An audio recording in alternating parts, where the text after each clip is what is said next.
검은 수사 안톤 체홉 1894년. 이 글은 모두 9개의 글로 구성되어 있습니다. 1. 안드레이 바실리치 코브린 박사는 과로한 나머지 신경쇠약에 걸리고 말았다. 치료를 받지는 않았지만 친하게 지내는 의사와 포도주 한 잔을 하며 이야기를 나누던 중 어찌어찌 하다 보니 봄과 여름을 시골에서 보내는 편이 좋겠다는 충고를 들었다. 안 그래도 바리소프카에 머물다 가라는 타냐 페소츠카야의 긴 편지를 받은 터였다. 그래서 정말 떠나야겠다고 결심했다. 그는 먼저 4월에 가문의 영지인 코브린카에 있는 집으로 가 홀로 3주를 보냈다. 그리고 여행하기 좋은 시기를 기다렸다가 오랜 후원자이자 스승이며 러시아 전역에서 유명한 원예가인 페소츠키의 집으로 마차를 타고 떠났다. 코브린카에서 페소츠키 일가가 사는 바리소프카까지의 거리는 70베르스트가 좀 못되었기 때문에 그는 편안한 용수철 마차를 타고 부드러운 봄길을 즐기며 유쾌한 여행을 했다. 페소츠키는 회반죽이 군데군데 벗겨진 기둥들과 사자상이 서 있고 현관에는 제복을 입은 하인들이 대기하고 있는 거대한 집에서 살았다. 영국식으로 구획된 고풍스럽고 엄격한 스타일의 정원은 어딘지 우울해 보였다.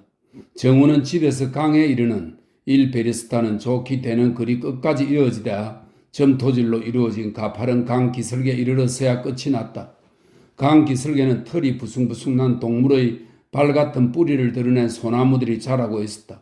또 그 아래로는 도저히 강물이 외로이 빛나고 도요새들이 구슬픈 소리를 내며 돌아다녀 언제든 발라드라도 쓰고 싶어지는 그런 분위기를 자아냈다.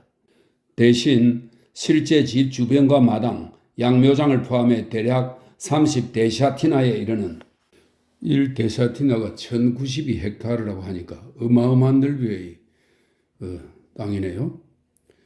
대략 30데샤티나에 이르는 과수원에는 형편없는 날씨에도 유쾌하고 즐거운 분위기가 감돌았다. 코브리는 그 어디에서도 페소츠키의 정원에 있는 것처럼 풍성한 꽃들을 본 적이 없었다. 그곳에는 놀랍도록 아름다운 장미와 백합, 동백, 그리고 선명한 흰빛에서 카본처럼 검은 빛에 이르는 온갖 색상의 튤립이 피어 있었다. 이제 막 봄이 시작되었을 뿐이고 화려한 아름다움의 정수는 아직 온실에서나 볼 수 있지만 특히 이른 아침 꽃잎마다 이슬이 반짝일 때 정원을 산책하면 가로수와 여기저기 꽃밭에 피어난 꽃들만으로도 아름다운 색채의 왕국에 와 있다고 느끼기에 충분했다. 페소츠키 자신은 경멸을 담아 시시한 것들이라 불렀던 정원의 다양한 장식물들은 그 옛날 어린 코브린에게 동화 같은 인상을 불러일으키곤 했다. 그 속에는 온갖 기이한 변덕과 우아한 추물들 그리고 자연에 대한 조소가 담겨 있었다. 과일나무로 이루어진 담장, 양 버들 모양의 배, 공처럼 생긴 떡갈나무와 보리수, 사과나무로 만든 차양, 아치, 두문자들과 샹들리에, 심지어 자두나무로 만든 1862라는 숫자까지 있었다.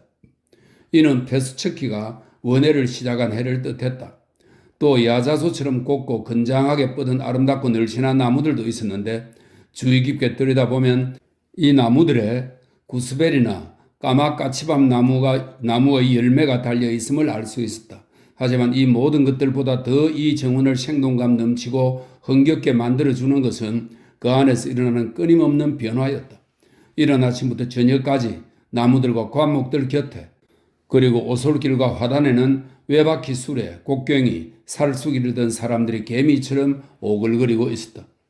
코브리는 저녁 10시경에 페소츠키의 집에 도착했다. 집에 가보니 타냐와 그녀의 아버지 예고로 셰묘니치는 매우 불안해하고 있었다. 별빛이 가득한 선명한 하늘과 온도계를 보니 아침에는 기온이 영하로 뚝 떨어질 게 분명한데 마침 정원사 이반 카를리치가 도시로 떠나버려 도움을 청할 사람이 아무도 없었던 것이다. 그들은 저녁 식사 중에도 오로지 아침 서리에 관한 이야기만 늘 나누었다. 결국은 타냐가 자지 않고 11시경에 정원에 별 일이 없는지 둘러보고 예고로 셰묘니치는 3시경, 심지어 그보다 좀 더 일찍 일어나기로 결정했다. 코브리는 저녁 내내 타냐와 앉았다가 자정이 지나자 그녀와 함께 정원으로 나갔다. 바깥은 무척 쌀쌀했다. 정원에서는 이미 탄내가 심하게 났다. 예고로 셰모니치에게 매년 수천 루블의 수은 이익을 안겨주는 상업 정원이라 할 거대한 가수원에도 검고 짙고 독한 연기가 자욱히 깔려 있었다. 연기는 나무들을 엷은 막으로 감싸주어 수천 루브를 영하의 추위로부터 지켜내고 있었다. 나무들은 서양 장기의 말들처럼 심어져 있었는데 군인들의 대오처럼 반듯하고 정확했다. 이 엄격하고 꼼꼼한 정확성 때문에 그리고 모든 나무들의 키와 수관이 똑같아서 과수원 풍경은 단조롭고 심지어 좀 지루해 보이기까지 했다. 고블린과 타냐는 그 사이사이에 걸음과 집, 온갖 짭동산이로 짚혀놓은 모닥불이 타는 나무들의 대열을 따라 거닐었다. 어쩌다 그림자처럼 연기 사이를 배회하는 일꾼들의 모습이 보이기도 했다. 덧지와 자두 그리고 몇몇 품종의 사과나무에는 꽃이 피어 있었지만 온 정원은 연기에 빠져 익사한 듯했다. 고블린은 양묘장에 이르렀어야 제대로 숨을 쉴 수 있었다. 어렸을 때도 여기서 연기 때문에 재채기를 하곤 했지. 고블린이 어깨를 으쓱하며 말했다.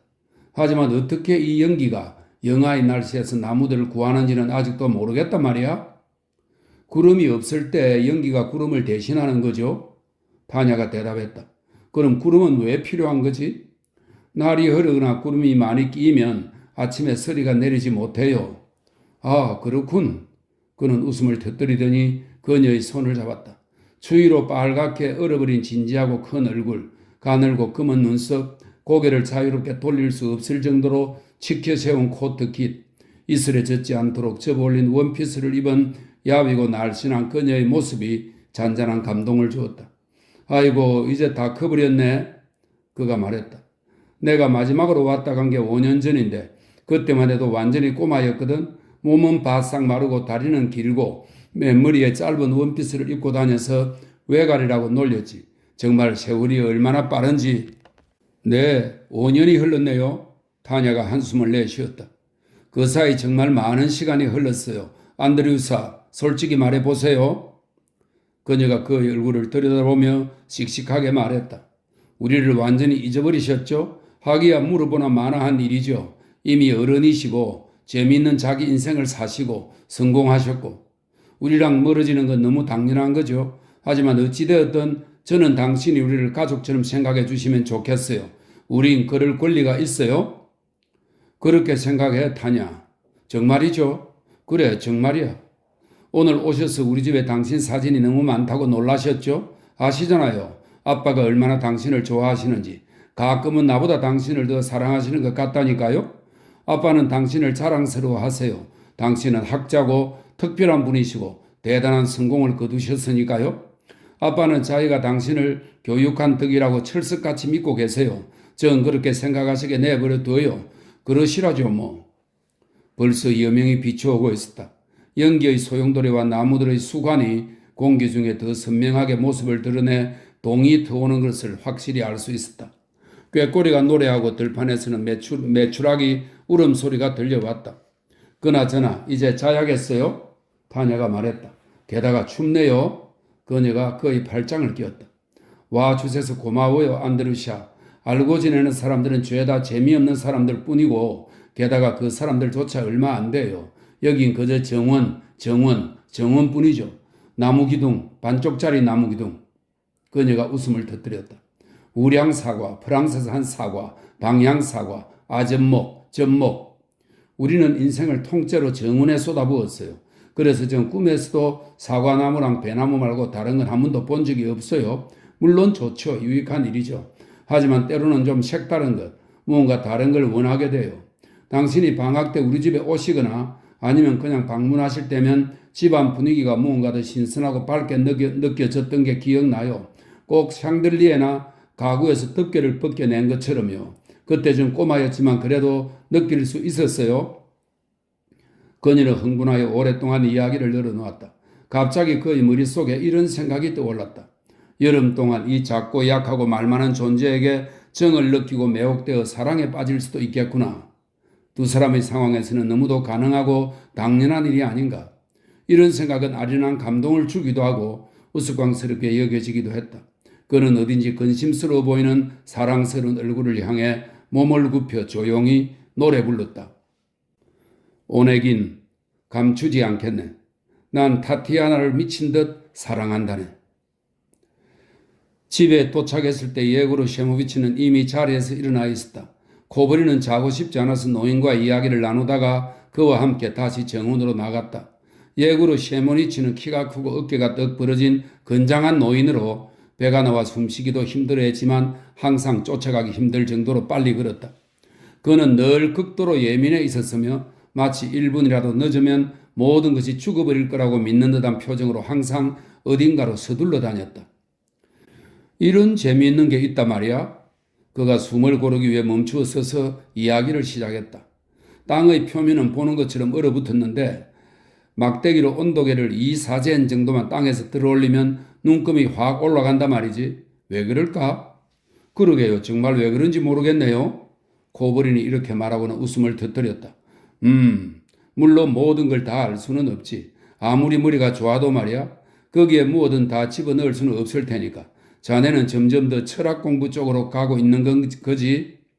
네, 심리학 책도 읽지만 주로 철학 공부를 합니다. 지겹지 않나? 아니요, 오히려 그걸로 사는 힘을 얻는데요. 그 참 다행일세. 예구르 셰모니치는 이렇게 말하고는 생각에 잠겨 허옇게 센 볼수염을 어루만졌다. 다행이야. 자네 때문에 정말 기뻐. 아주 기쁘다네. 하지만 갑자기 무슨 소리를 들은 듯 귀를 기울이더니 무서운 얼굴을 하고는 저편으로 달려가 나무들과 연기의 구름 속으로 순식간에 사라져버렸다. 도대체 어떤 놈이 사과나무에 말을 메어둔 게야? 영혼을 찢어내는 듯한 절망적인 목소리가 들렸다. 도대체 어떤 개자식 협작꾼이 감히 사과나무에 말을 메어두었냐고. 맙소사 맙소사 다 망쳤어. 다 더럽히고 다 망쳐서 엉망을 만들었어. 이 정원은 이제 끝이야. 이 정원은 이제 죽어버렸다고. 맙소사. 코브린이 있는 쪽으로 돌아왔을 때 그의 얼굴은 모욕이라도 당한 듯 지쳐 있었다. 이 끔찍한 놈들을 때리고 도대체 무슨 일을 할 수 있겠냐고. 그는 양팔을 벌리며 울먹이는 목소리로 말했다. 스체프카가 밤에 걸음을 날라오면서 말에 사과나무에 매둔 거야. 미친놈. 고삐를 아주 꽉 또 감아서 나무 껍질이 세 군데나 벗겨졌어. 어떻게 이럴 수가 있냐고? 그놈한테 말해봤자 그저 눈만 끔뻑거리지. 매달아 주기도 시원찮을 놈. 조금 진정하고 나서 그는 코브린을 포옹하고는 볼에 입을 맞추었다. 그래, 다행이야. 다행이지. 그가 중얼거렸다. 자네가 와서 정말 기쁘네. 말할 수 없이 기뻐. 고맙네. 그러고 나서는 얘의 그 근심스러운 얼굴과 쟁걸음으로 온 정원을 둘러보고 자기가 교육시킨 코브린에게 온실, 토양 보관 창고, 그리고 스스로 이 우리 시대의 기적이라 부르는 두 채의 양봉장 등을 죄다 보여주었다. 그들이 여기저기를 돌아보는 동안 태양은 이미 높이 떠올라 찬란하게 정원을 비추었다. 날씨도 따뜻해졌다.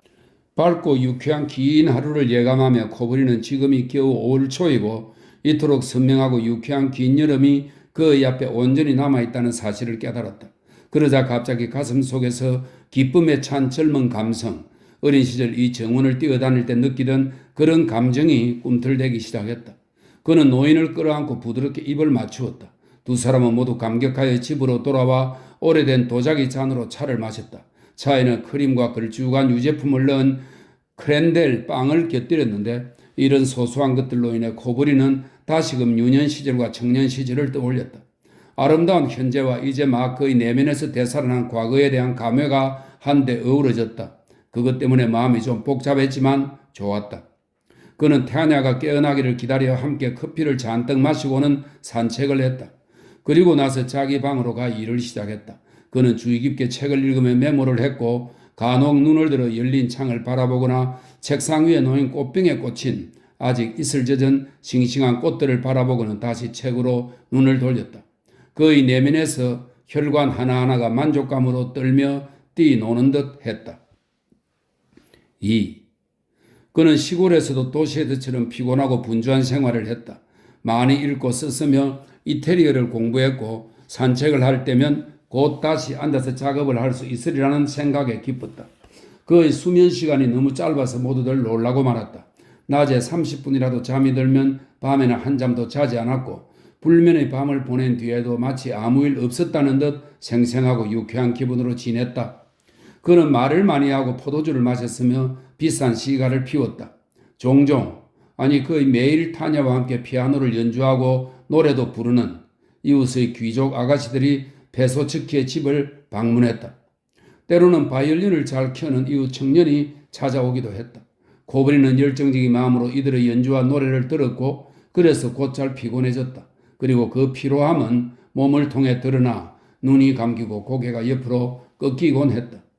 어느 날 저녁 차를 마신 후 그는 발코니에 앉아서 책을 읽고 있었다. 이 시간 거실에서는 소프라노인 타냐가 귀족 아가씨 중의 하나인 알토 파트의 아가씨 그리고 바이올린을 연주하는 젊은이와 함께 브라가의 유명한 세레나데를 연습하고 있었다. 고브리는 러시아어로 된 노래 가사를 집중해서 들어보았지만 도무지 그 의미를 알 수가 없었다. 결국 손에서 책을 내려놓고 좀 더 주의 깊게 가사를 들어보았다. 병적인 상상력을 가진 아가씨가 밤에 정원에서 어떤 비밀스러운 소리를 듣는다. 그 소리가 너무도 아름답고 기이해서 인간들은 이해할 수 없어 다시 하늘로 떠나가 버린 신성한 하모니라고 생각한다. 고브리의 눈이 감기기 시작했다. 그는 일어서서 피곤한 모습으로 거실과 홀을 오가다 노래가 끝나자 타냐의 팔을 잡고 함께 발코니로 나섰다. 오늘 아침 일찍부터 계속 한 가지 전설을 생각하게 돼. 그가 말했다. 내가 그걸 읽었는지 어디서 들었는지는 기억이 나지 않지만 그 어떤 것과도 맞아떨어지지 않는 정말 기이한 전설이야. 모든 게 분명치 않은 전설이란 얘기를 먼저 해두는 거야. 1000년 전에 검은 옷을 입은 한 수사가 시리아나 아라비아 어딘가의 광야를 걷고 있었어. 그런데 그가 걷고 있던 장소에서 몇 마일 떨어진 곳에서 어부들이 호수 위를 천천히 걷는 또 다른 검은 수사를 본 거야. 결국 이 두 번째 수사는 환영이었던 거지. 이제 광학의 모든 법칙을 잊고 계속 들어봐. 이 전설은 그런 걸 인정하지 않는 것 같으니까 환영에서 또 다른 환영이 생기고 그 환영에서 다시 다른 환영이 생겨나서 검은 수사의 형상은 대기의 한 층에서 다른 층으로 끝없이 전해지게 됐지. 그를 아프리카에서도 보고 스페인에서도 보고 인도에서도 보고 극동지역에서도 보고 결국 그는 대기권 경계를 벗어나 지금은 온 우주를 배회하고 있어. 자신이 소멸될 수 있는 조건에는 절대 처하지 않으면서 말이야. 어쩌면 이제는 저기 화성이나 무슨 남 십자성에서 그 수사를 볼 수 있을지도 모르지. 하지만 타냐, 이 전설의 본질, 그러니까 핵심은 수사가 광야를 거닐었던 그때부터 정확히 1000년이 지나면 환영이 지구의 대기권 안으로 들어와 사람들 앞에 나타난다는 거야. 그리고 이 1000년이 이미 끝나가고 있고 전설에 따르면 우린 그 검은 수사를 곧 오늘 내일이라도 만날 수가 있어. 이상한 환영이군요. 타냐가 말했다. 타냐는 이 전설이 마음에 들지 않았다. 하지만 가장 놀라운 건 고브린이 웃음을 터뜨렸다. 이 전설이 도대체 어떻게 내 머릿속에 들어오게 된 건지 도저히 기억해낼 수가 없다는 점이야. 어디서 읽었나? 들었나? 그도 아니면 혹 검은 수사가 꿈이라도 나왔나? 하늘에 맹세코 기억이 안 나. 하지만 이 전설은 나를 사로잡고 있어. 오늘 하루 내내 이 전설을 생각하고 있거든. 그는 타냐를 손님들에게로 돌려보내고는 집에서 나와 생각에 잠겨 화단 곁을 오갔다. 이미 해가 졌다. 조금 전에 물을 주어 꽃에서는 습하고 불쾌한 향기가 났다. 집에서는 다시 노랫소리가 들려왔다. 멀리서 들리는 바이올린 소리는 꼭 사람의 목소리처럼 느껴졌다.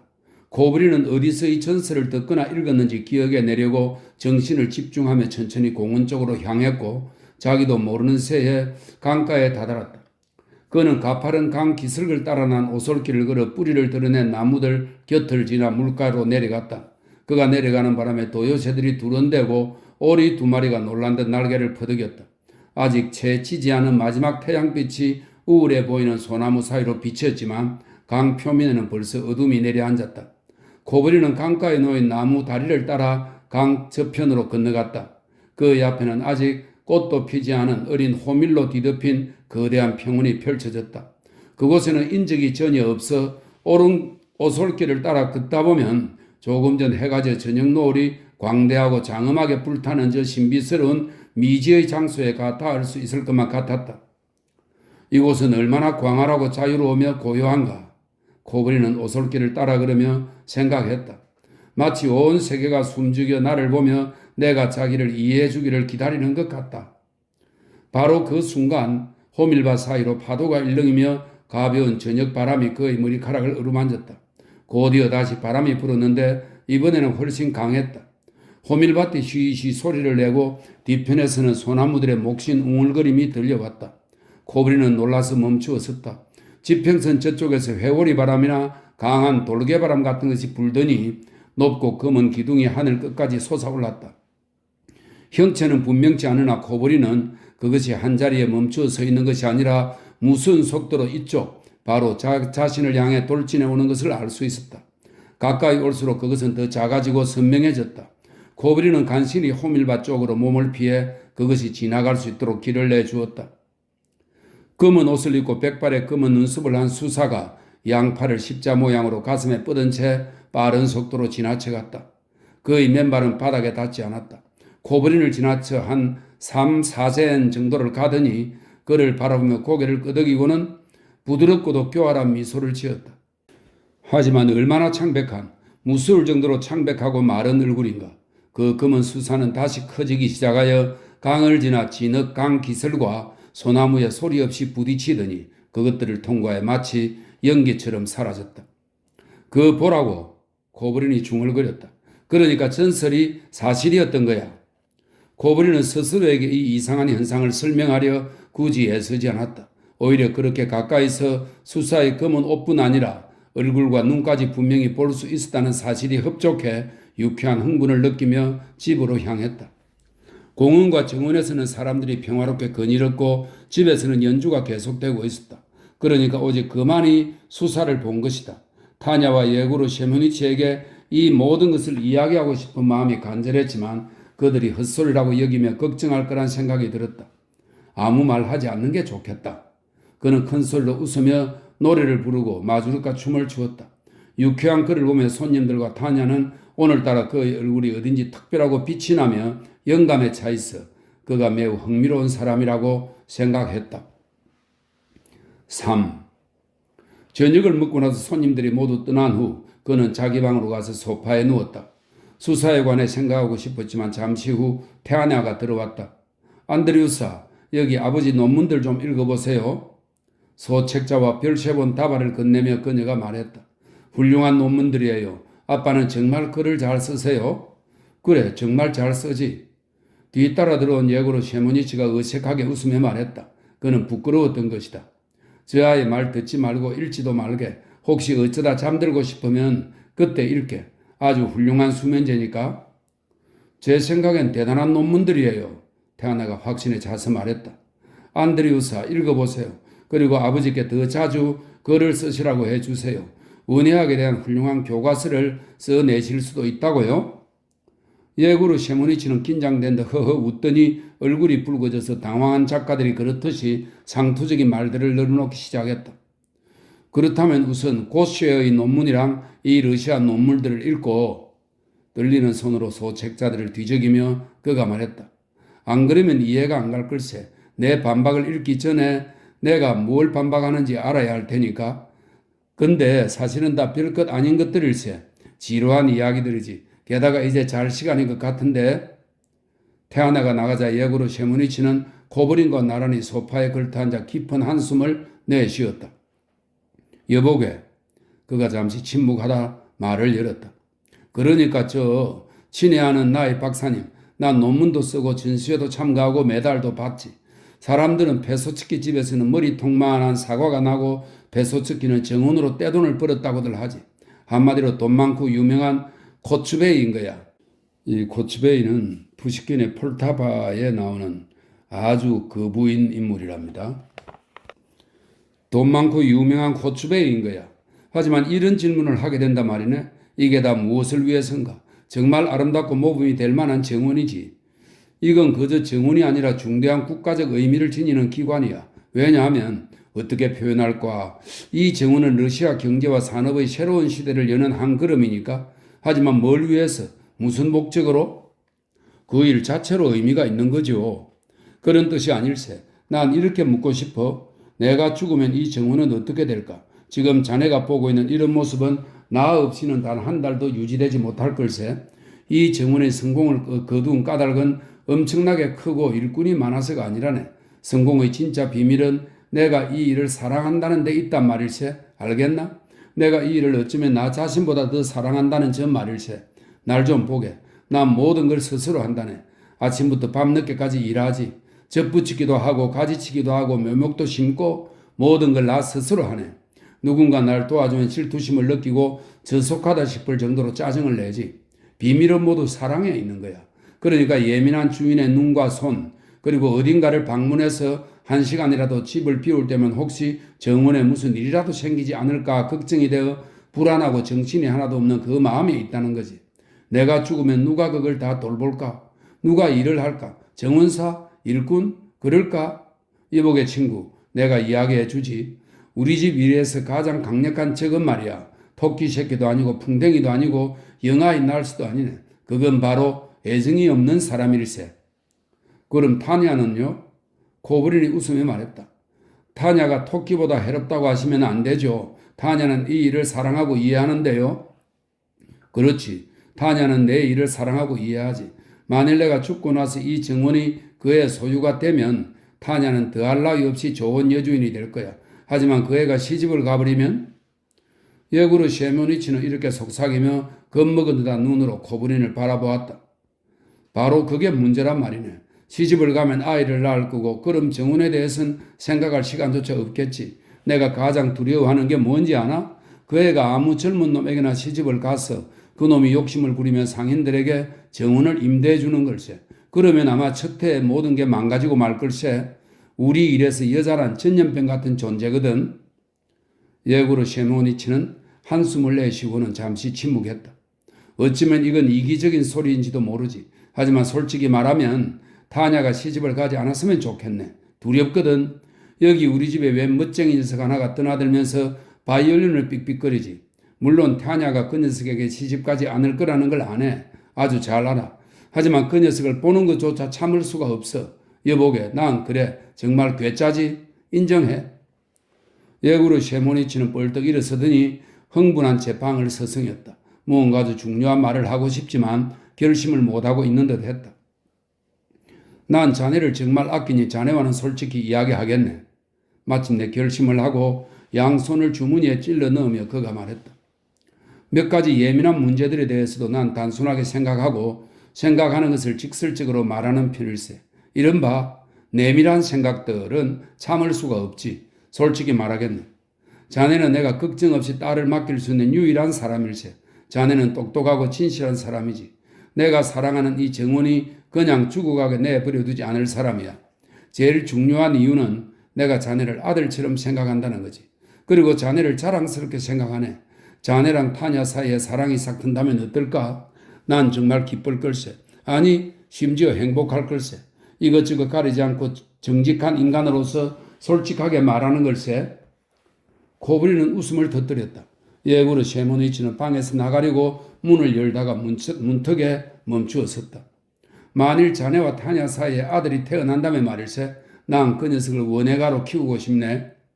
그가 잠시 생각한 후 말했다. 물론 이건 내 몽상일세. 잘 자게.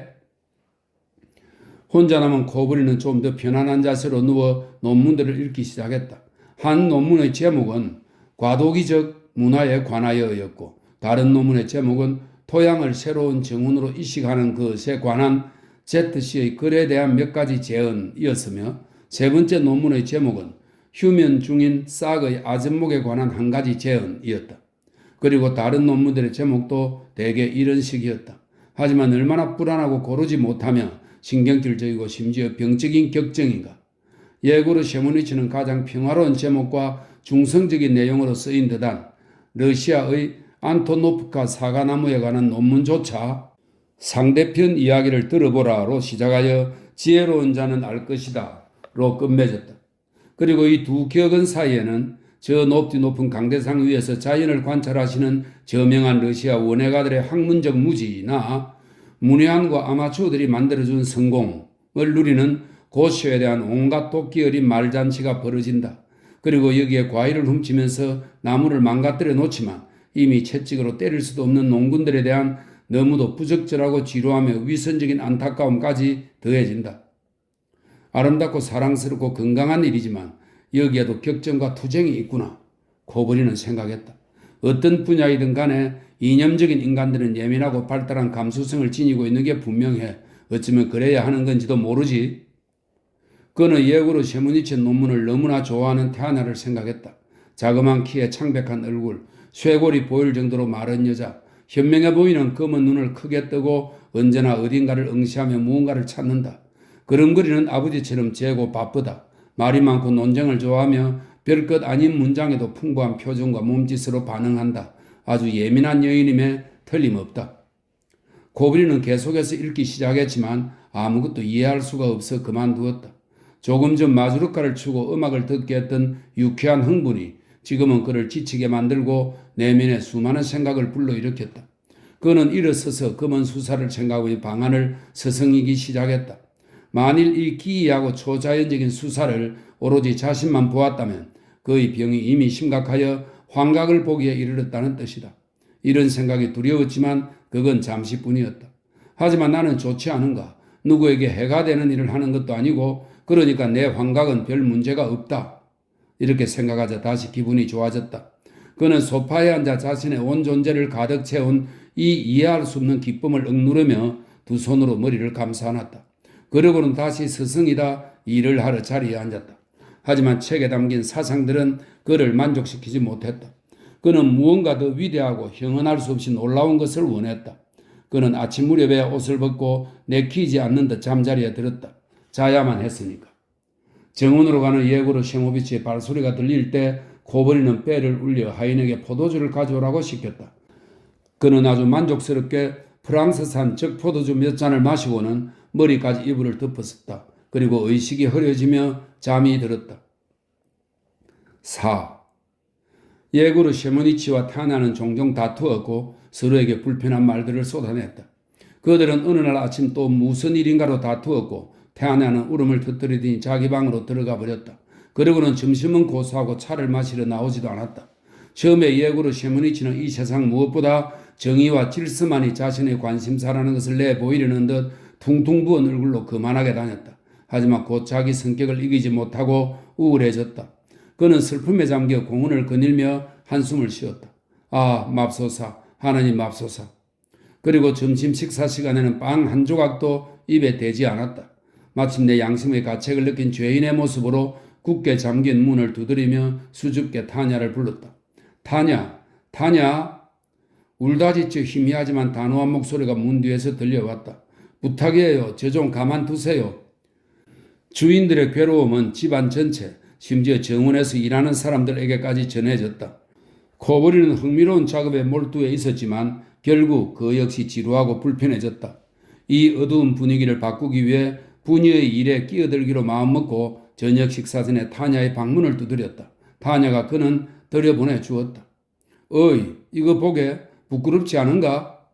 엉엉 울어 붉은 반점으로 뒤덮인 타냐의 슬픈 얼굴을 깜짝 놀란 눈으로 바라보며 그가 농을거렸다. 아이고, 정말 그렇게 심각해? 아빠가 저를 얼마나 괴롭히는지 아시면 그런 말씀 못하실 거예요? 이 말에 이어 뜨거운 눈물이 그녀의 큰 눈에서 쏟아져 내렸다. 날 못살게 구신다고요. 그녀는 손을 꺾으며 말을 이었다. 전 아무 말도 안 했어요. 아무 말도요. 그저 쓸데없는 일꾼들을 계속 데리고 있을 필요가 없다고. 만일 할 수 있으면 필요할 때 일용직 노동자들을 쓰는 게 좋겠다고. 왜냐면 일꾼들은 벌써 일주일째 아무것도 안 하고 있고 전 그냥 이 말을 했을 뿐인데 아버지가 소리를 치시더니 저한테 너무 심한 말, 너무 모욕적인 말을 퍼부어 대시는 거예요. 제가 뭘 했다고요? 됐어. 그만 됐어. 그녀의 헝클어진 머리를 쓰다듬어 주며 코버린이 말했다. 한판 했고 울기도 했으니 그럼 된 거야. 너무 오래 화를 내면 안 되지. 그건 나쁜 거야. 게다가 아버지가 당신을 얼마나 사랑하는데. 아버진 제 인생을 송두리째 망쳐버렸어요. 타냐가 훌쩍이며 말을 이었다. 듣는 거라고 모욕적인 말들, 그리고 분노뿐이에요. 아빠는 제가 이 집에 필요 없는 사람이라고 생각하세요. 어쩌겠어요. 아버지 생각이 맞는데. 저 내일 이 집을 떠나 도시로 가서 전화 교환원이 되겠어요. 그렇게 살래요. 자, 타냐, 울지 마. 울지 마요, 예쁜 아가씨. 두 사람 다 쉽게 흥분하고 예민해서 그래. 그러니 둘 다 잘못한 거지. 갑시다. 내가 두 분을 화해시켜 드릴 테니. 코브리는 확신에 찬 목소리로 부드럽게 말했고 타냐는 진짜 엄청난 불행이라도 닥친 양 두 손을 쥐어뜯고 어깨를 들썩이며 울어댔다. 타냐가 별것도 아닌 일로 깊이 괴로워한다는 생각에 그녀가 더 안쓰러웠다. 정말 하찮은 일로도 이 존재를 온종일, 아니 평생 불행하게 만들 수도 있구나. 타냐를 위로하며 코브리는 이 세상을 이잡듯이 뒤져도 이 아가씨와 그녀의 아버지처럼 자신을 혈육같이 사랑해주는 사람들을 찾을 수는 없으리라 생각했다. 이 두 사람이 아니었다면 일찍 부모를 잃은 그는 죽을 때까지 진정한 애정, 아주 가까운 혈육에게만 품을 수 있는 단순하고 비논리적인 사랑이 무엇인지 알 수 없었을 것이다. 그는 울며 떨고 있는 이 소녀의 신경이 반은 병들고 느들느들해진 자신의 신경줄에 마치 철이 자석에게 이끌리듯 응답하는 것을 느꼈다. 그는 결코 건강하고 체격 좋고 뺨이 붉은 여인을 사랑할 수 없겠지만 창백하고 약하고 불행한 타냐는 그의 마음에 들었다. 그는 기꺼이 그녀의 머리와 어깨를 쓰다듬고 손을 잡아주고 눈물을 닦아주었다. 마침내 그녀는 울음을 그쳤다. 그러고 나서도 코브린에게 한번 자기 입장이 되어보라고 애원하며 아버지와 이 집에서 살아야 하는 자신의 불행하고 힘겨운 처지에 관해 한참 불평을 늘어놓았다. 그런 뒤엔 조금씩 미소를 짓고 하나님이 자기에게 나쁜 성격을 주셨다고 한숨을 내쉬기도 하더니 결국은 큰 소리로 웃으며 스스로를 바보라 부르고는 방에서 뛰쳐나갔다. 잠시 후 코브린이 정원으로 나갔을 때 예고로 셰무니치와 타냐는 마치 아무 일도 없었다는 듯 나란히 서서 오솔길을 산책했다. 두 사람은 모두 배가 고파 소금을 뿌린 호밀빵을 먹었다. 5. 성공적으로 해결사 노릇을 해낸 데 만족한 코브리는 공원으로 갔다. 벤치에 앉아 이런저런 생각을 하고 있는데 마차 구르는 소리와 여자들의 웃음소리가 들려왔다. 손님들이 온 것이다. 정문에 저녁 으스름이 내리고 바이올린 소리와 노래소리가 희미하게 들려오자 그는 검은 수사를 떠올렸다. 그 광학적 기만은 지금쯤 어떤 나라 혹은 어떤 행성을 지나고 있을까? 그가 이 전설을 기억해 호밀밭에서 본 어두운 환영을 상상 속에 그려낸 순간 마치 소나무 뒤에서 나온 듯 아무런 소리도 없이 중키에 모자를 쓰지 않은 백발 노인이 맞은편에 나타났다. 온통 검은 옷을 입고 신을 신지 않아 그린처럼 보였고 망자인 양 창백한 얼굴에서 유독 검은 눈썹만이 눈에 띄었다.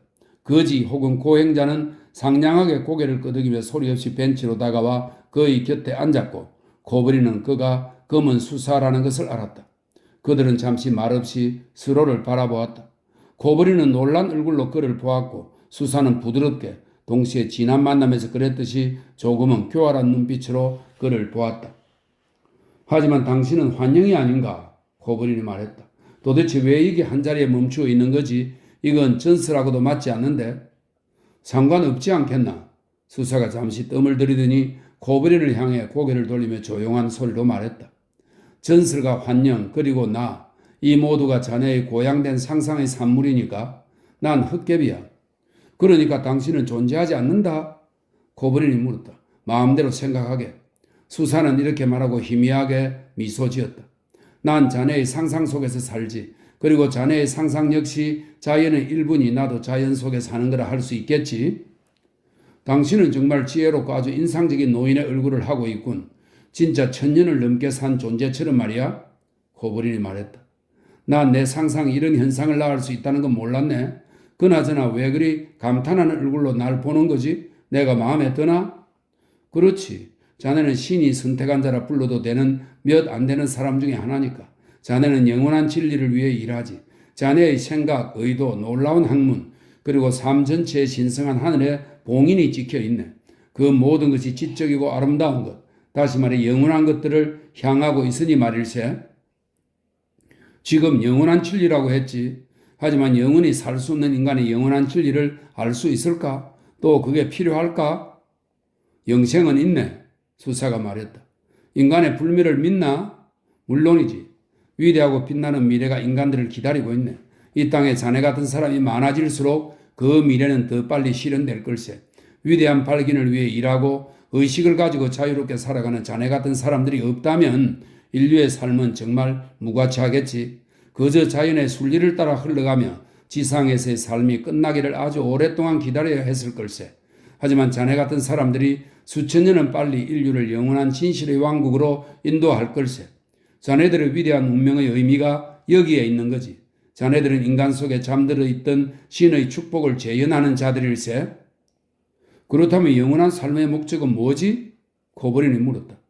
모든 삶의 목적이 그렇듯 쾌락이지. 인식에서의 진정한 쾌락 말일세? 영생은 무한한 인식의 원천을 제공해 줄 걸세. 이런 의미에서 다음과 같은 말이 있지. 내 아버지의 집에는 거할 곳이 많도다. 당신 이야기를 들으니 정말 즐겁군. 코브린은 만족에 겨워 두 손을 비비며 말했다. 나도 기쁘네. 하지만 당신이 가고 나면 당신의 본질에 대한 질문이 나를 괴롭히겠지. 당신은 환각일 뿐이니까. 그러니까 난 정신병자의 비정상적인 인간이란 얘기인가? 그렇다 한들 무슨 상관인가? 그게 무슨 문제가 되나? 자네가 아픈 건 무리해서 일해서 지쳤기 때문이고 그건 자네가 스스로를 이념의 재단에 바쳤다는 이야기이자 자네 인생 자체를 이념에 바칠 시간이 멀지 않았다는 이야기이기도 하지. 이보다 더 좋은 게 뭐가 있겠나? 이거야말로 재능을 타고난 모든 고결한 인간이 추구하는 바가 아닌가? 나 자신이 정신병자라는 걸 알면서 스스로를 신뢰할 수 있을까? 자네는 왜 온 세상이 신뢰하는 천재들이 환영을 본 적이 없을 거라고 생각하지? 요즘은 학자들도 천재성은 광기와 유사한 거라고 하지 않나? 이보게 평범한 군중들이나 건강하고 정상적인 삶을 사는 게야. 삶의 목표를 현재에서 찾는 군중들이나 병적인 시대, 과로, 쇠퇴 같은 문제들을 심각하게 걱정하는 거라네. 로마인들은 건강한 육체의 건강한 정신이라고 했지. 로마인이나 그리스인들이 말한 게 모두 진리라고 할 수는 없지. 고양된 기분, 흥분, 황홀감, 이 모든 것이 예언자, 시인, 이념을 위한 고행자들과 평범한 사람들을 구분해 주는 것이네. 인간의 생물학적 측면, 그러니까 육체적 건강과는 반대되는 것들이고, 다시 말하지만 건강하고 평범한 사람이 되고 싶다면 군중에게로 가게. 당신은 이상하게도 종종 내 머릿속에 떠오르던 생각들을 그대로 말하고 있군. 코브린이 말했다. 마치 내 비밀스러운 생각들을 몰래 훔쳐보고 엿들은 것처럼 말이야. 하지만 나에 대해 생각하는 건 그만두지. 당신은 영원한 진리가 뭐라고 생각하지? 수사는 대답하지 않았다. 코브린은 그를 뚫어져라 바라보았지만 그의 얼굴을 선명하게 볼 수 없었다. 그의 얼굴 윤곽은 안개에 쌓인 듯 하더니 흩어져 버렸다. 그러고 나서 머리와 양팔이 사라지더니 이어 몸체가 벤치와 저녁 어스름과 섞여들며 수사는 완전히 사라져 버렸다. 환각이 끝났군. 코브린은 이렇게 말하고 웃음을 터뜨렸다. 그나저나 안타깝군. 그는 유쾌하고 행복한 기분으로 집을 향했다. 검은 수사가 해준 몇 마디 말이 그저 자존심을 달래준 것만이 아니라 그의 온 영혼, 온 존재를 기쁘게 해주었다. 선택받은 존재가 된다는 것, 영원한 진리를 위해 일할 수 있다는 것, 인류가 몇천 년이나 빨리 신의 왕국에 어울리는 존재가 되도록 앞장서 이끄는 사람들과 한 대열에 선다는 것, 다시 말해 사람들이 수천 년 세월을 전쟁과 죄와 고통으로 낭비하지 않게 해주는 것, 이념을 위해 젊음, 힘, 건강을 바치고 공공의 이익을 위하여 죽을 각오가 되어 있다는 것, 이 얼마나 고결하고 행복한 운명인가. 순수하고 지혜롭고 노동으로 가득했던 그의 과거가 머릿속을 스쳐 지나갔다. 그는 자신이 공부한 것, 그리고 다른 사람들에게 가르친 것을 기억해냈고 수사의 말에 과장이 없다고 결론 지었다. 정원에서 타냐가 그를 향해 걸어오고 있었다. 그녀는 이미 다른 원피스를 입고 있었다. 여기 계셨어요? 그녀가 말했다. 한참을 찾아다녔어요. 무슨 일이에요? 열정에 찬 그의 빛나는 얼굴과 눈물이 가득 고인 눈을 보며 타냐는 깜짝 놀랐다. 정말 이상한 분이세요, 안드루샤. 난 만족해, 타냐. 코브린이 그녀의 어깨 위에 손을 얹으며 말했다. 아니, 만족한 것 이상이야. 난 행복해, 타냐. 사랑스러운 타냐. 당신은 정말 너무나 사랑스러운 사람이야. 사랑스러운 타냐. 난 너무 기뻐, 너무 기쁘다고. 그는 그녀의 양손에 뜨겁게 입 맞추고는 말을 이었다. 난 방금 이 땅의 시간이 아닌 환상적이고 아름다운 몇 분을 보냈어. 하지만 당신에게 모든 걸 말할 수는 없어. 당신은 내가 미쳤다고 비난하거나 내 말을 믿지 않을 테니까. 그러니 당신 이야기를 하는 게 어떨까? 사랑스러운 타냐? 아름다운 타냐? 난 당신을 사랑해. 이미 당신을 사랑하는 것에 익숙해 버렸어. 당신이 가까이 있는 것, 하루에도 10번씩 당신을 만나는 것, 그게 내 영혼에 꼭 필요한 것이 되어버렸어. 여기를 떠나 집으로 돌아가면 당신 없이 어떻게 살아갈지 모르겠어. 참, 타냐가 웃음을 터뜨렸다. 아마 이틀만 지나면 우리 같은 건 잊어버리실 거예요. 우린 보잘것없는 사람들이고 당신은 위대한 분이니까요? 아니, 진지하게 이야기해 보자고. 그가 말했다. 당신을 데려가겠어. 타냐, 알겠지? 나랑 같이 갈 거지? 내 아내가 되어주겠어? 참. 타냐는 이렇게 말하고는 다시 웃으려 했다. 하지만 웃음 대신 붉은 반점들이 얼굴에 피어올랐다. 그녀는 가쁘게 숨을 쉬며 집이 아니라 정원 저편을 향해 빠른 걸음으로 걷기 시작했다. 그런 생각은 해본 적이 없어요. 해본 적이 없어요. 그녀는 마치 절망한 듯 두 손을 꽉 움켜쥐며 말했다. 코브리는 그녀의 뒤를 쫓아 여전히 빛나고 흥분된 얼굴로 말했다. 난 내 전부를 사로잡을 수 있는 사랑을 원해. 그리고 그런 사랑을 내게 줄 수 있는 건 타냐 당신뿐이야. 난 행복해. 난 행복하다고. 그녀는 너무 놀라서 일순간 10년은 늙어버린 듯 허리를 굽히고 몸을 움츠렸지만 그는 그녀가 너무나 아름답다고 느끼며 자신의 황홀감을 큰 소리로 표현했다. 아, 이 여자 너무 예쁘다. 6. 코브린에게서 두 사람이 연애가 시작되었을 뿐 아니라 타냐와 결혼할 거란 이야기를 들은 예고르 셰모니치는 흥분을 감추기 위해 방의 이쪽 저쪽을 오랫동안 서성였다. 손이 떨리기 시작하고 목이 부풀어 올라 붉게 물들었다. 그는 경주용 마차를 준비하라고 이러고는 어딘가로 떠나버렸다. 타냐는 아버지가 말에게 세차게 채찍을 휘두르고 귀를 덮을 정도로 깊이 모자를 눌러쓴 것을 보고 그 기분이 어떤지 알았다. 그래서 자기 방에 들어가 문을 잠그고 종일 울었다. 온실에서는 이미 복숭아와 자두가 익었다. 이 부드럽고 변덕스러운 짐을 모스크바까지 포장하여 옮기기란 아주 조심스럽고 힘들며 한마디로 손이 많이 가는 일이었다. 여름이 무덥고 건조했던 탓에 나무 한 그루 한 그루에 물을 주어야 해서 여기에도 수많은 시간과 품이 들었다. 게다가 애벌레들까지 기승을 부려 일꾼들은 자치하고 심지어 예고로 셰무니치와 타냐까지도 이 벌레들을 맨손으로 잡아 죽였다. 코브리는 이것이 정말 끔찍했다. 이렇게 바쁜 와중에도 가을용 과일과 나무 주문도 받아야 했고 주고받을 서신도 많았다. 그리고 잠시도 쉴 틈이 없는 이 바쁜 때에 추수일까지 겹쳐 정원 일손의 반이 넘는 인원이 밭으로 나갔다. 예고로 셰무니치는 새까맣게 그은 채 지치고 독이 올라 모두가 그를 조각조각 찢어 발기고 있어 권총 자살이라도 할 생각이라고 고함을 치며 정원으로 밭으로 뛰어다녔다. 여기에 폐소측기 가문이 매우 중요하게 생각하는 혼수 준비까지 겹쳤다. 가위가 찰칵이는 소리, 재봉틀 소리, 다리미의 탄내, 신경질적이고 화를 잘 내는 여자 재봉사의 변덕 때문에 이 집 식구 모두는 머리가 어지러울 지경이었다. 게다가 마치 일부러 그런 것처럼 재미있게 해주고 먹이고 심지어 재워주기까지 해야 하는 손님들이 매일매일 찾아왔다. 하지만 이 모든 힘겨운 시간들은 마치 안개에 쌓인 것처럼 은근슬쩍 흘러가 버렸다. 타냐는 사랑과 행복이 갑자기 자신을 찾아온 것 같은 기분이었다. 비록 14살 때부터 웬일인지 코브린이 그녀와 결혼할 거라 확신했지만 말이다. 그녀는 놀라고 어리둥절한 나머지 스스로를 믿을 수가 없었다. 갑자기 너무 큰 기쁨이 몰려와 구름까지 날아올라 거기서 하나님께 기도 올리고 싶은 마음이다가도 때로는 8월이면 정든 둥지를 떠나 아버지를 혼자 남겨두어야 한다는 사실이 생각나고 또 때로 이유는 알 수 없지만 자신이 코브란같이 위대한 사람의 짝이 되기에는 너무도 형편없고 부족하며 가치없는 인간이라는 생각이 들었다. 그럴 때면 자기 방으로 가 열쇠로 문을 잠그고 몇 시간이나 계속해서 슬프게 울어댔다. 손님들이 오면 갑자기 코브린이 출중한 미남이고 모든 여자들이 그에게 반해 자신을 부러워한다는 생각이 들었고 그럴 때면 마치 온 세상을 얻은 듯 기쁨과 자부심으로 가슴이 벅차올랐다. 하지만 그가 웬 아가씨에게 미소라도 한번 짓는 날엔 질투심으로 불타 벌벌 떨며 자기 방으로 가 다시 눈물을 흘려댔다. 이 새로운 감정은 타냐를 꼼짝도 못하게 사로잡아 그녀는 기계적으로 아버지를 도우면서도 복숭아, 애벌레, 일꾼들의 존재는 물론이고 시간이 얼마나 빠르게 흘러가는지도 깨닫지 못했다. 예고로 셰무니치에게도 사실상 거의 같은 일이 일어나고 있었다. 그는 아침부터 저녁까지 일하며 늘 어디론가 서둘러 가고 자제력을 잃고 화를 냈지만 이 모든 일을 마부에 걸려 반쯤 잠이 든 듯한 상태로 해치웠다.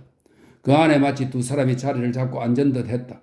하나는 여러 문제를 보고하는 정운사 이방 카를리치의 말을 들으며 광분하여 절망적으로 머리를 감싸쥐는 진짜 예고로 셰무니치였고 다른 하나는 가짜 예고로 셰무니치, 그러니까 업무 이야기 중에 갑자기 말을 끊고 정원사의 어깨를 두드리며 다음과 같은 말들을 중얼거리는, 반쯤은 취한 듯한 예고로 셰무니치였다.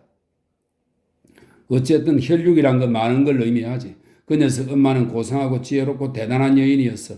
그분의 천사같이 선하고 밝고 깨끗한 얼굴을 보는 건 정말 큰 기쁨이었지. 그림을 아주 잘 그리고 시도 쓰셨고 5가지 외국어를 구사했고 노래도 잘 하셨지. 불쌍한 분, 천국에 계시길. 폐렴으로 돌아가셨어. 가짜 예고로 셰무니치는 한숨을 쉬고 잠시 침묵하더니 이렇게 말을 이었다. 그 녀석이 꼬마였을 때 우리 집에서 자랐는데 꼭 제 엄마처럼 천사같이 환하고 착한 얼굴을 하고 있었지. 눈빛도 몸짓도 말하는 버릇도 부드럽고 우아한 게 제 엄마와 꼭 같았어. 머리는 또 어떻고 머리가 얼마나 좋았는지 항상 놀랄 지경이었지. 괜히 박사가 되었겠어? 괜히 된 게 아니지. 기다려보라고. 이방 카를리치. 10년 뒤에 그 녀석이 얼마나 훌륭한 인물이 되어 있을지 말이야. 대단한 사람이 될 거야. 하지만 여기서 진짜 예고로 셰무니치가 갑자기 정신을 차리고는 무서운 얼굴을 하며 머리를 싸쥐고 소리쳤다. 제 얘기를 다 망쳤어. 다 망했어. 다 버렸어. 정우는 끝났어. 정우는 죽었다고. 코브리는 예전처럼 작업에 열중했고 이런 정신없는 변화를 알아채지 못했다. 그의 사랑은 불에 기름을 부은 격이었다. 매번 타냐와 만난 후에는 행복에 겨워 흥분한 채 자기 방으로 돌아갔다. 그리고 방금 그녀에게 입맞추고 사랑을 고백한 그 열정으로 책을 읽거나 원고를 써댔다. 검은 수사가 말한 신의 선민, 영원한 진리, 인류의 빛나는 미래에 대한 이야기들은 그의 작업에 특별한 의미를 부여해 주었고 영혼을 자부심과 자존감으로 가득 채웠다. 그는 일주일에 한두 번 공원이나 집에서 검은 수사를 만났고 그와 오랫동안 이야기를 나누었다. 그리고 이러한 환영이 자신을 이념에 바친 선택받고 재능 있는 사람에게만 찾아오는 것이라 확신했기에 두렵기는커녕 오히려 열광했다. 어느 날 수사는 점심 식사 시간에 나타나 식당 창가에 걸터 앉았다. 코브리는 너무 기뻐 수사에게도 흥미로울 수 있는 주제를 택하여 예고로 셰무니치와 타냐와의 대화를 솜씨 좋게 이끌어갔다. 검은 손님은 그의 이야기를 들으며 유쾌하게 고개를 끄덕였고 예고로 셰무니치와 타냐 역시 코브린이 그들이 아니라 자기의 환영과 이야기를 나눈다는 사실을 전혀 눈치채지 못한 채 유쾌하게 미소 지었다. 어느새 우스펜스키 금식 기간이 다가왔다. 결혼식 날짜는 금식일 직후로 잡혀 있었다. 예고로 셰무니치의 집요한 바람 때문에 결혼식은 그야말로 쩍 소리나게 치러졌다. 방탕한 향연은 2박 3일간 계속되었다. 수천 명이 사흘 동안 먹고 마셨지만 형편없는 고용 악사들과 시끄러운 건배, 허둥대는 하인들의 허둥거림, 소음과 북적거림 때문에 값비싼 포도주와 모스코바에서 주문해 가져온 놀라운 요리들의 맛도 잘 느낄 수가 없었다. 7. 어느 긴 겨울밤 코브리는 침대에 누워 프랑스 소설을 읽고 있었다. 처음 경험하는 도시 생활이 힘겨워 저녁마다 두통에 시달리는 불쌍한 타냐는 이미 오래전에 잠든 채 때로 잠꼬대처럼 의미 없는 말들을 중얼거렸다. 셋이 종이 울렸다. 코브리는 촛불을 끄고 잠자리에 들었다. 오랫동안 눈을 감고 누워 있었지만 잠이 오지 않는다. 침실이 너무 덥고 타냐가 잠꼬대를 해대기 때문인 것 같다. 4시 반에 그는 다시 촛불을 켰고 그 순간 침대 곁 안락의자에 앉아있는 검은 수사를 보았다. 안녕하신가? 잠시 침묵하던 수사가 물었다. 요즘은 무슨 생각을 하시나? 명예에 관해 생각하지. 코브린이 대답했다. 내가 지금 읽고 있는 프랑스 소설에 바보 같은 짓을 저지르고는 명예에 대한 갈망으로 죽어가는 젊은 학자가 나오는데 난 그런 갈망은 이해할 수가 없어. 그건 자네가 지혜롭기 때문이지. 자네 명예를 재미없는 장난감 대하듯 하니까. 그래, 그건 사실이야. 명성이 자네에게 미소 짓지 않지. 하지만 어차피 세월이 묘비에 새겨진 자네 이름을 금칠과 함께 벗겨낼 텐데 명성을 얻는 것이 뭐 그리 훌륭하고 재미있고 교훈적인 일이겠나. 게다가 다행히도 인간들의 기억력이란 형편없으니 그 이름들을 모두 기억하기에는 자네 같은 사람들의 숫자가 너무 많지. 맞네. 코브린이 동의했다. 게다가 그 이름들을 기억할 필요가 뭐 있겠나. 차라리 다른 이야기를 하세. 예를 들어 행복은 어떨까? 행복이란 도대체 뭔가? 5시 종이 울릴 때 그는 양탄자 위에 다리를 늘어뜨린 채 침대에 걸터 앉아 수사에게 말했다. 옛날 한 행복한 사람이 자기가 누리는 행복이 너무 커서 결국은 겁에 질리고 말았지. 그래서 신들의 자비를 얻기 위해 자기가 아끼는 반지를 제물로 바쳤다고 하더군. 알겠나? 폴리크라트처럼 나도 내 행복 때문에 좀 불안해진다네. 아침부터 밤까지 내가 느끼는 감정이 오직 기쁨뿐이라는 게 좀 이상하단 말이야. 기쁨이 나를 온통 채워버려 다른 감정의 소리는 죄다 잠잠해지고만 해. 난 비탄, 슬픔, 권태가 뭔지 도무지 모르겠단 말이야. 보다시피 잠을 자지 못하고 불면증에 시달리지만 지루하지 않아. 진지하게 말하는 글쎄 무언가 좀 이상하다는 생각을 하게 되네. 왜지? 수사가 놀라 물었다. 과연 기쁨이 초자연적인 감정일까? 기쁨이말로 인간의 정상적인 상태가 아닐까? 지적으로나 윤리적으로 자유롭고 뛰어날수록 인간은 인생에서 더 큰 만족을 얻는 법이지. 소크라테스, 디오게네스, 마르쿠스 아우렐리우스는 모두 슬픔이 아닌 기쁨을 느꼈거든. 그리고 사도들도 말하지. 항상 기뻐하라. 기뻐하고 행복하라. 하지만 갑자기 신들이 화를 낸다면? 고블린이 농을 던지고는 웃음을 터뜨렸다.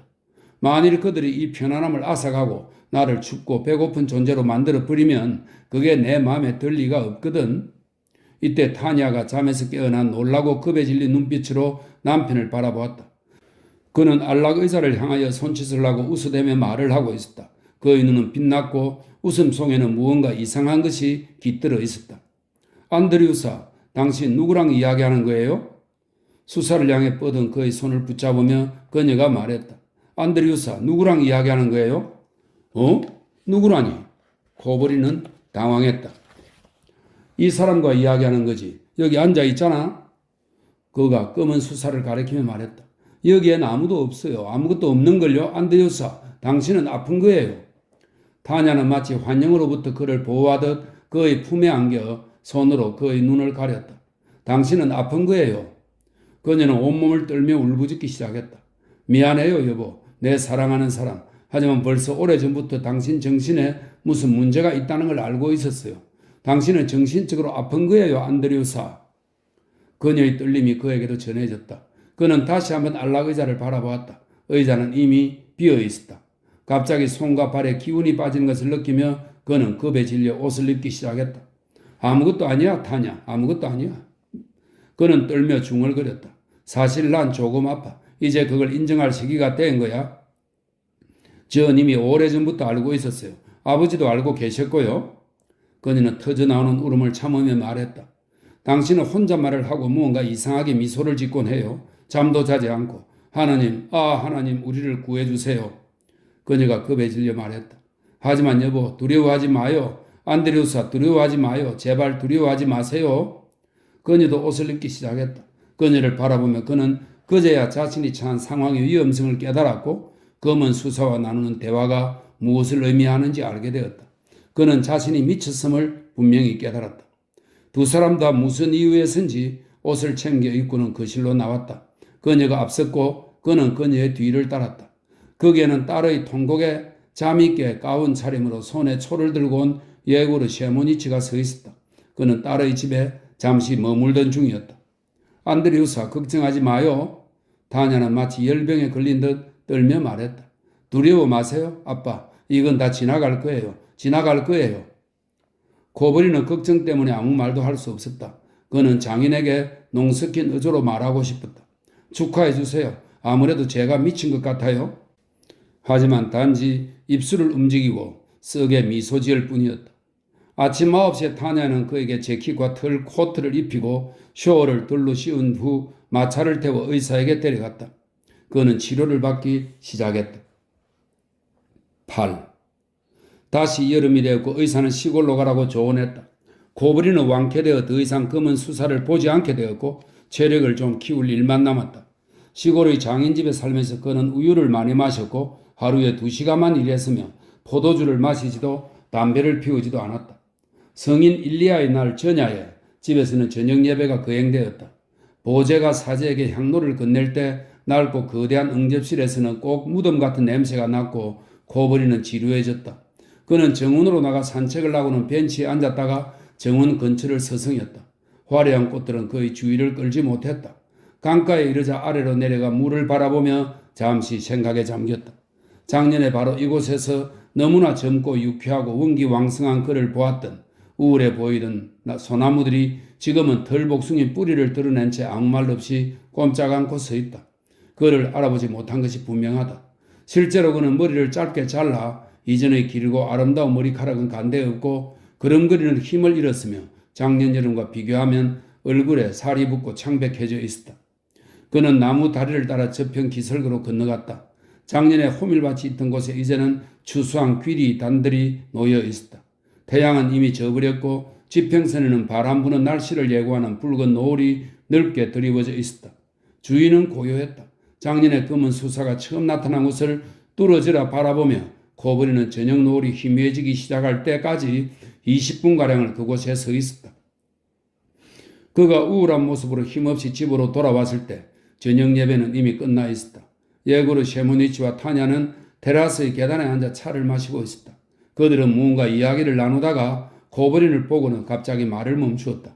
두 사람의 표정으로 보아 그는 부녀가 자기 이야기를 하고 있었다고 생각했다. 당신 이제 우유 드실 시간 같은데요? 타냐가 남편에게 말했다. 아니, 아직 아니야. 맨 마지막 계단에 앉으며 그가 말했다. 당신이나 마셔. 난 싫어. 타냐는 걱정스러운 듯 아버지와 시선을 교환하더니 눈치를 보는 듯한 목소리로 말했다. 우유가 도움이 된다는 걸 당신도 느끼잖아요? 그렇지, 아주 도움이 되지. 코버린이 비웃었다. 축하합니다. 금요일 이후 몸무게가 1푼트나 늘었군요. 1푼트는 러시아의 무게단인데 0.41kg이라고 합니다. 그는 양손으로 머리를 꽉 감싸쥐더니 고통스러워하며 말했다. 도대체 왜 당신들은 나를 치료한 거지? 불온산 칼륨, 약, 게으름, 열탕, 감시, 뭘 한 모금 마실 때마다 한 걸음 걸을 때마다 노심초사해야 하는 그 소심함, 이 모든 게 결국 날 바보로 만들 거야. 난 미쳤고 과대망상증에 걸렸었지. 하지만 대신 즐겁고 활기차고 심지어 행복하기까지 했어. 난 재밌고 특별한 사람이었단 말이야. 이제 더 논리적이고 더 근엄한 사람이 되었겠지만 대신 모든 사람들과 똑같은 존재가 되고 말았단 말이야. 난 그 평범한 그 자체야. 사는 게 지겨워. 아, 당신들이 나를 얼마나 잔인하게 다루었는지 알아? 그래, 난 환각을 봤어. 하지만 내가 누구한테 피해를 줬나? 대답 좀 해보라고. 그게 누구한테 피해를 줬지? 도대체 무슨 말을 하는 건지 예구르 셰무니치가 한숨을 내쉬었다. 듣고 있기조차 지겹네. 그럼 듣지 마시지요. 사람들이 곁에 있는 것, 특히 예구르 셰무니치가 곁에 있는 것이 코버린을 짜증나게 했다. 그는 예구르 셰무니치에게 건조하고 차갑게 심지어 무리하게 대답했으며 항상 정오심에 불타 비웃듯 그를 바라보았다. 예구르 셰무니치는 결코 자기가 잘못했다고 느끼지는 않았지만 당황한 나머지 무언가 미안한 듯 헛기침을 해대곤 했다. 도대체 무엇 때문에 두 사람의 따뜻하고 고결한 관계가 이토록 급격히 변하는지 이해하지 못한 채 타냐는 아버지 곁에 달라붙어 근심 어린 눈빛으로 그의 눈을 들여다보았다. 이해하고 싶었지만 이해할 수 없었다. 그녀가 분명히 알 수 있는 것은 두 사람의 관계가 하루가 다르게 나빠지고 있으며 아버지는 최근 들어 폭삭 늙어버리셨고 남편은 신경질적이고 변덕스러우며 터짐이나 잡는 재미없는 사람이 되어버렸다는 것뿐이었다. 그녀는 이미 웃거나 노래할 수 없었고 식사 시간에도 먹을 수가 없었으며 무언가 끔찍한 일이 일어날 것이란 생각에 밤새 잠들지 못했다. 너무도 지친 나머지 한 번은 점심때부터 저녁 무렵까지 기절한 채 누워있었다. 저녁 예배 시간에 아버지가 울고 계신 것 같았지만 지금 셋이서 테라스에 앉아있는 이 시간 그녀는 그 사실을 잊으려 무지 애를 썼다. 착한 친척이나 의사들이 그들의 광기와 영감을 치료하지 않았으니 부츠나 마호메트, 섹스피어는 얼마나 행복한 인간들인지 코버린이 말했다. 마호메트가 신경 안정을 위해 불om산 칼륨을 마시고 하루에 2시간만 일하고 우유를 마셨다면 이 훌륭한 인간이 죽은 뒤에 남은 거라곤 거의 개가 죽은 뒤에 남은 것만큼밖에 안 됐을 거야. 의사들과 착한 친척들은 결국 인류를 바보로 만들고 천재성을 평범함으로 전락시키고 문명이 사라지게 만들어 버릴 거야. 코버린이 짜증 섞인 소리로 말했다. 당신들한테 얼마나 감사하는지 몰라. 그는 극심한 분노를 느꼈고 쓸데없는 말을 하지 않기 위해 재빨리 일어나 집으로 갔다. 주위는 고요했고 열린 창을 통해 담배 향과 알라파 향이 흘러들었다. 달빛은 거대하고 어두운 응접실 바닥과 피아노 위에 녹색 얼룩을 만들고 있었다. 코버린은 역시 알라파 향이 흘러들고 창가에는 달빛이 비쳐들던 지난 여름의 황홀함을 기억해냈다. 작년 기분을 되살리기 위해 서둘러 사무실로 가서 독한 시가를 피워 물고는 하인에게 포도주를 가져오게 했다. 하지만 시가의 맛은 쓰고 끔찍했으며 포도주 맛도 작년 그 맛이 아니었다. 익숙했던 것들로부터 멀어진다는 게 이런 것이구나. 시가와 포도주 2모금 때문에 머리가 어지러웠고 심장이 뛰기 시작해 브롬산 칼륨을 마셔야만 했다. 잠자리에 들기 전에 타냐가 그에게 말했다. 아버지는 정말 당신을 사랑하세요. 당신이 아버지께 화를 내는 건 아버지를 죽이는 거나 마찬가지예요. 보세요. 아버지 매일이 아니라 매 시간 늙어가고 계세요. 제발 부탁이에요. 안드레우사, 제발 돌아가신 아버님을 생각해서 그리고 내 마음이 좀 편하도록 아버지한테 좀 부드럽게 대해줘요. 그럴 수도 없고 그러고 싶지도 않아. 대체 왜요? 타냐가 온몸을 떨며 물었다. 당신 아버지가 싫어. 그게 다야. 코브리는 성의 없이 대답하고는 어깨를 으쓱했다. 그분 이야기는 이제 하지 말자고. 그분은 당신 아버지니까. 이해할 수가 없어요. 정말 이해할 수가 없어요. 관자놀이를 누르고 어딘가 한 점을 바라보며 타냐가 말했다. 우리 집에 뭔가 이해할 수 없는 끔찍한 일이 벌어지고 있어요. 당신은 변했어요. 전혀 다른 사람이 되어버렸어요. 당신처럼 지혜롭고 뛰어난 사람이 아무것도 아닌 일로 화를 내고 하찮은 말다툼에 끼어들고 너무너무 사소한 일로 걱정을 해서 때론 깜짝 놀라 이 사람이 정말 당신이 맞는지 의심하게 돼요. 아니, 화내지 마요. 화내지 마요. 그녀는 자신의 말에 스스로 놀라 그의 손에 입 맞추며 말을 이었다. 당신은 지혜롭고 선량하고 고상한 사람이에요. 아빠한테 괜히 그러지 않을 거예요. 아버지는 정말 선량한 분이세요. 당신 아버지는 선량한 사람이 아니라 그냥 속 좋은 얼간이야. 예전에는 소설 속에서나 소극에서나 인생에서나 당신 아버지처럼 배부르고 속 좋은 낯짝을 하고 손님 접대를 즐기는 괴짜 캐릭터들이 마음에 들고 재미있기도 했지. 하지만 이젠 혐오스러워. 그자들은 뼛속까지 이기적인 인간들이거든. 그들의 포만감, 배부른 위에서 나오는 그야말로 황소나 멧돼지 같은 낙관주의가 제일 혐오스러워. 타냐는 침대에 걸터앉아 베개에 얼굴을 묻었다. 이건 고문이야. 그녀가 말했다. 그 목소리에서 그녀가 이미 극도로 피곤해 말하기조차 힘겨워한다는 것을 알 수 있었다. 겨울부터 1분도 평안한 시간이 없어. 이건 정말 끔찍해. 아, 하나님, 괴로워. 그렇지. 물론이지. 내가 헤롯이지. 당신이란 당신 아빠는 이집트의 어린 아기들이고. 물론 그렇지. 타냐는 그의 얼굴이 추하고 불쾌하게 느껴졌다. 정오와 조소를 띤 표정은 그에게 어울리지 않았다. 마치 머리를 자른 후 얼굴도 변한 것처럼. 전에도 그의 얼굴에 무언가 빠져있다고 생각한 적이 있었다. 그녀는 그에게 무언가 지독한 말을 해주고 싶었지만 자기 안에 끓어오른 저기를 깨닫고는 스스로도 두려워 침실에서 나가버렸다. 마지막 글입니다. 9. 코브리는 단독 강좌를 맡게 되었다. 개강일은 12월 2일로 잡혀 있었고 개강 관련 안내가 대학 복도에 공지되었다. 하지만 개강 당일 코브리는 학생 사감에게 전보를 쳐 건강상의 이유로 강의를 할 수 없게 되었다고 알렸다. 그의 식도에서 피가 역류했다. 그는 대략 한 달에 2번 정도 피를 쏟아냈는데 한 번 역류할 때는 엄청난 양의 피를 흘렸고 극도로 쇠약해져 몽롱한 상태에 빠지곤 했다. 하지만 이 병에 대해서 특별히 걱정하지는 않았다. 어머니가 똑같은 병을 앓으며 10년, 아니 그보다 더 오래 사는 것을 보았기 때문이다. 의사들도 특별히 위험한 증상은 아니라고 힘주어 말했고 그저 너무 흥분하지 말고 건전한 생활 방식을 유지하며 말을 줄이라고 했다. 1월 강의 역시 같은 이유로 취소되었고 2월에는 강좌를 시작하기엔 너무 늦어버렸다. 결국 출강 계획은 다음 해로 미루어졌다. 그는 타냐가 아닌 2년 연상의 다른 여인과 살고 있었다. 그녀는 마치 아이를 돌보듯 그를 보살폈다. 그의 기분은 평화롭고 편안했으며 대부분의 일에서 기꺼이 그녀에게 순종했다. 그녀, 바르바라 니골라예브나가 그를 크림 지방으로 데려가려 했을 때도 이 여행이 득이 될 것이 전혀 없으리란 걸 예감하면서도 동의했다. 그들은 저녁 무렵에 세바스토폴에 도착했고 휴식을 취하고 다음날 얄타로 떠나기 위해 호텔에 머물렀다. 둘 다 여행길에 많이 지쳐 있었다. 바르바라 니콜라예브나는 차를 잔뜩 마시고 잠자리에 들더니 금세 잠이 들었다. 하지만 코브리는 잠자리에 들지 않았다. 역으로 떠나기 1시간 전 아직 집에 있을 때 타냐에게서 편지를 받았는데 감히 열어볼 생각을 하지 못했던 것이다. 옆 주머니에 들어있는 그 편지에 대한 생각 때문에 그는 불안하고 불쾌했다.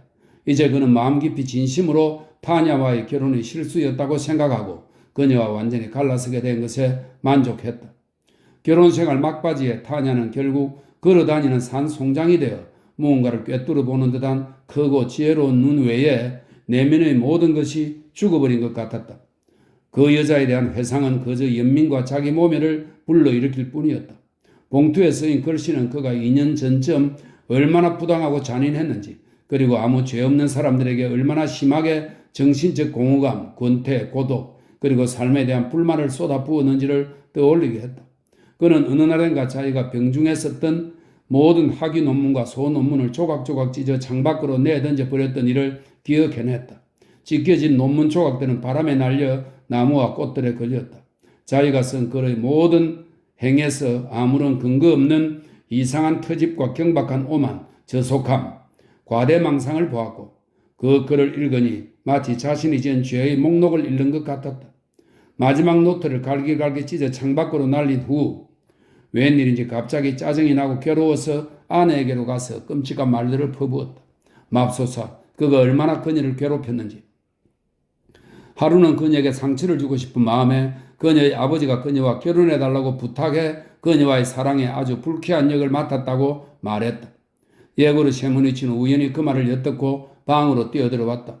그는 너무도 절망한 나머지 한마디 말도 못하고 그저 한자리에서 발을 구르며 마치 혀가 잘려 나가기라도 한 듯 이상한 소리로 울부짖었다. 그런 아버지를 보며 타냐는 찢어질 듯이 비명을 지르고는 기절해버렸다. 정말 끔찍한 일이었다. 익숙한 필체를 보자 이 모든 것이 그의 머릿속에 떠올랐다. 코버리는 발코니로 나갔다. 주위는 고요하고 따뜻했으며 바다 내음이 느껴졌다. 달빛과 불빛이 어우러진 아름답고 자그마한 적절한 이름을 찾기 어려운 기이한 빛깔을 띠고 있었다. 푸른색과 초록색이 결합한 온화하고 부드러운 빛깔이었다. 군데군데 물빛은 푸른 유산염색이었고 달빛을 강하게 받은 부분은 물 대신 빛으로 충만한 듯했다. 얼마나 오묘한 색의 조화이자 평화롭고 고요하며 고양된 분위기인가. 여자들의 목소리와 웃음소리가 또렷이 들리는 것을 보니 발코니 및 아래층 창문이 열려 있는 게 분명했다. 파티가 열리고 있는 모양이다. 코버리는 마음을 가다듬고 편지를 펼쳤다. 그러고는 자기 방으로 들어가 편지를 읽기 시작했다. 지금 막 아버지가 돌아가셨어요. 아버지를 죽인 건 당신이니 당신 덕분이에요. 우리 정원은 죽어가고 있어요. 낯선 사람들이 우리 정원에서 주인 행세를 하고 있죠. 아버지가 그토록 두려워하신 일이 일어나고 있는 거죠. 이 역시 당신 덕분이에요. 내 온 영혼을 다해 당신을 정오하고 당신이 하루속히 죽기를 바라겠어요. 아, 내가 얼마나 괴로운 나날을 보내고 있는지 참을 수 없는 고통이 내 영혼을 불태우고 있어요. 당신을 저주해요. 당신을 특별한 사람, 천재라고 생각했고 사랑에 빠졌어요. 하지만 당신은 정신병자였어요. 코버리는 더는 읽을 수가 없어 편지를 갈기갈기 찢어 던져버렸다. 공포에 가까운 불안이 그를 엄습했다. 커튼 뒤에서는 자고 있는 바르바라 니콜라예브나의 숨소리가 들리고 아래층에서는 여자들의 목소리와 웃음소리가 들려왔지만 이 호텔을 통틀어 자기 말고는 단 하나의 생명체도 없는 듯한 느낌이 들었다. 슬픔으로 만신창이가 된 불행한 타냐는 편지에서 그를 저주하고 그의 죽음을 빌었다. 그는 불안했다. 지난 2년간 자신과 가족의 인생을 형편없이 파괴한 그 알 수 없는 힘이 문을 열고 들어와 다시금 그를 지배하지 않을까 두려워 힐끗 문 쪽을 바라보았다. 그는 수많은 경험을 통해 자신의 신경이 어디로 튈지 알 수 없는 위기의 순간에는 일에 몰두하는 것이 가장 좋은 해결책임을 알았다. 책상 앞에 앉아 무엇이 되든 하나의 생각에 집중해야만 한다. 그는 빨간 서류 가방에서 노트를 꺼냈다. 노트에는 그가 크림에서 일이 없어 심심하면 읽으려고 준비한 소규모 편찬물 내용이 빼곡하게 적혀 있었다. 그는 책상 앞에 앉아 이 요약문을 읽기 시작했고 다시금 평화롭고 유순하고 무심한 기분이 되살아나는 듯 했다. 이 노트는 심지어 세상의 헛된 분주함에 대한 생각을 일깨우기까지 했다. 그는 저열하거나 아주 평범한 행복의 대가로 삶이 인간에게 얼마나 많은 것을 요구하는지를 생각했다. 40이 다 되어 강의 자리를 얻고 평범한 교수가 되어 힘없고 지루하고 어려운 언어로 평범한 게다가 남의 사상을 이야기하는 것. 한마디로 평범한 학자의 위치에 도달하기까지 코버리는 15년을 공부하고 나아지고 밤이고 일하고 심각한 정신병을 앓고 불행한 결혼 생활을 겪고 차라리 기억하고 싶지 않은 어리석고 부당한 일들을 저질렀다. 코브리는 자신이 너무도 평범한 존재라는 사실을 명백하게 인식했고 이러한 생각과 화해했다. 모든 인간은 그저 자신의 상태에 만족해야 한다고 여겼기 때문이다. 요양문 덕분에 마음의 평안을 되찾았지만 바닥에 굴러다니는 찢긴 편지 조각들이 하얗게 보이며 집중을 방해했다. 그는 책상에 일어나 그걸 주워 창밖으로 던졌다. 하지만 그 순간 바다에서 가벼운 바람이 불어들어 종이 조각들을 창틀에 흩뿌렸다. 다시 공포에 가까운 불안이 그를 엄습했고 호텔 전체에 살아있는 존재는 오직 그 하나뿐인 듯한 느낌이 들었다. 그는 발코니로 나갔다. 작은 만은 마치 살아있는 것처럼 청록빛, 푸른빛, 터키 블루빛 등 온갖 빛깔의 눈으로 바라보며 그를 유혹했다. 사실 날이 정말 덥고 습해서 수영을 할 만도 한 날씨였다. 갑자기 발코니 및 아래층에서 바이올린 소리가 들리더니 두 여인이 부드러운 목소리로 노래를 부르기 시작했다. 무언가 익숙한 노래였다. 아래에서 부르는 로망스는 밤의 정원에서 비밀스러운 소리를 들은 후 그것이 필멸자인 인간은 알 수 없는 신비한 하모니라 생각한 소녀에 관한 노래였다. 코브리는 슬픔 때문에 심장이 오그라드는 듯 했고 숨을 쉬기조차 힘들었다. 이미 오래전에 잊어버린 아름답고 달콤한 기쁨이 그의 가슴 속에서 요동치기 시작했다. 폭풍우나 회오리 바람같이 높고 검은 기둥이 만의 저편 기슭에 나타났다. 그것은 엄청난 속도로 만을 지나 호텔 쪽으로 다가오더니 점점 더 검고 작아졌다. 코브리는 간신히 그것을 피해 길을 내줄 수 있었다. 모자를 쓰지 않은 백발의 검은 눈썹을 한 맨발의 수사가 양손을 십자가 모양으로 가슴에 얹은 채 그의 곁을 지나 방 한가운데 멈추어 섰다. 자넨 왜 나를 믿지 않았지? 그가 다정하게 코브린을 바라보며 힐책하는 듯한 의조로 말했다. 그때 자네가 천재라는 내 말을 믿었더라면 지난 인연을 그토록 슬프고 고통스럽게 보내지는 않았을 걸세. 이제 코브린은 그가 신의 선택을 받은 천재라는 사실을 믿었다. 검은 수사와 나누었던 모든 대화들이 생생하게 떠올랐고 그와 이야기를 나누고 싶었다.